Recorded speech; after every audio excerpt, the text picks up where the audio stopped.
Cordial saludo. Dentro del curso de fotointerpretación y amplificación vamos a hablar de la unidad 3, tarea 6, generalidades de la cartografía, presentado por Angie Paula Maecha, Rigoberto García, Angie Cortés, Edison López, y quienes habla Nasli Camila Flores, entregado al tutor Omar Enrique Peláez.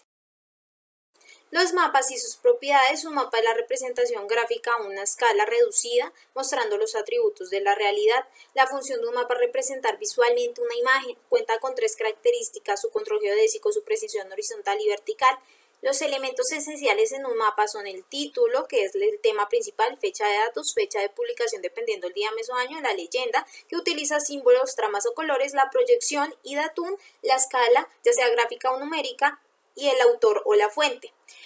Algunas de otras formas que representan la realidad para uso específico son el plano y la carta. En sí, los planos representan a gran escala y no requieren la utilización de símbolos, ya que son expresados en formas o dimensiones reales. Y las cartas es una representación del espacio marítimo aéreo con fines de navegación y facilitar mejor su lectura.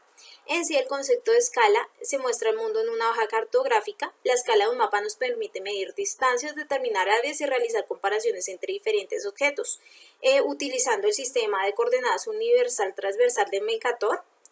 Y en sí, una escala se puede expresar escala numérica o escala gráfica. La escala numérica es la fracción donde el numerador se denomina el módulo, y en sí se define como escala grande, mediana o pequeña, desde 1/10.000 a 1/50.000 es escala grande, mediana es de 1/50.000 a 1/500.000, que es mediana, y pequeña desde 1/500.000 a 1/50 millones, que son escalas muy pequeñas. Bueno, teniendo en cuenta también la escala gráfica lineal, es un tipo de escala que se representa de 2 maneras dependiendo del mapa que se quiere realizar. Los mapas de pequeña escala representan como puntos, líneas y polígonos, y por otro lado a gran escala son elementos de la realidad en forma detallada y selectiva. La escala de un mapa. La escala es igual a la distancia en el terreno entre la distancia en el mapa. Encontramos escalas de 1/10.000, 1/25.000, 1/50.000, 1/100.000 y 1/250.000. Por otro lado encontramos la escala y sus usos, diciendo que la distancia en el terreno es igual a la distancia en el mapa por la fracción representativa, y la distancia en el mapa es igual a la distancia en el terreno sobre la fracción representativa. Por otra parte encontramos el efecto de la escala en la realidad. La escala representa un valor que podemos reducir o aumentar en el momento de mapear. En la escala se define el grado de generalización de un determinado estudio. La generalización cartográfica encontramos 4 elementos, que es la simplificación, clasificación, simbolización e inducción. En esta presentación vamos a realizar la explicación de qué son los mapas y su clasificación y variables geoespaciales. Los mapas están clasificados en generales y topográficos. En estos dos tipos de mapas podemos encontrar que el nivel de detalle es aún mayor para los mapas topográficos, ya que en él se definen 2 tipos de conceptos, lo que es la planimetría y la altimetría. Que la planimetría la podemos definir como una zona donde se puede identificar la cobertura vegetal, carreteras, mientras que la altimetría, la altura que existe en ella. En los mapas cualitativos y cuantitativos encontramos una diferencia, ya que en los cuantitativos se manejan 2 tipos de conceptos, que son los coropléticos y los isopléticos. En los isopléticos, estos se elaboran por medio de puntos o centros de observación y muestran líneas con un valor constante.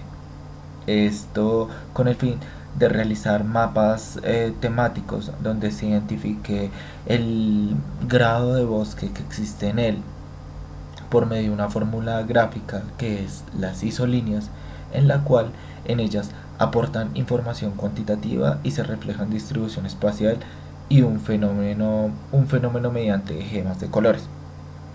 Ya en los mapas cualitativos encontramos que se destacan su cobertura vegetal, usos de suelo o geomorfología, y la explicación que podemos abordar de las variables geoespaciales es que estas están divididas en 4, las cuales son lineales, puntuales, areales y volumétricas. En las volumétricas podemos definir que son de un tipo tridimensional, es decir, representan todo lo que hay por encima o por debajo de una superficie de referencia, como por ejemplo el volumen de agua de un lago o la información que no se detalla por debajo del dósil.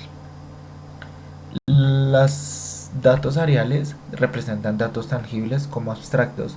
En este tipo de datos encontramos todo tipo de clima, vegetación e hidrografía.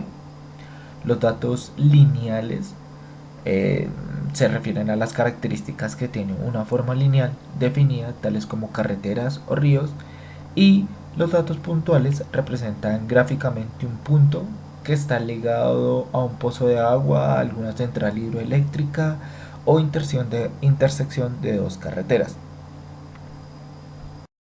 Distribución espacial de variables geoespaciales.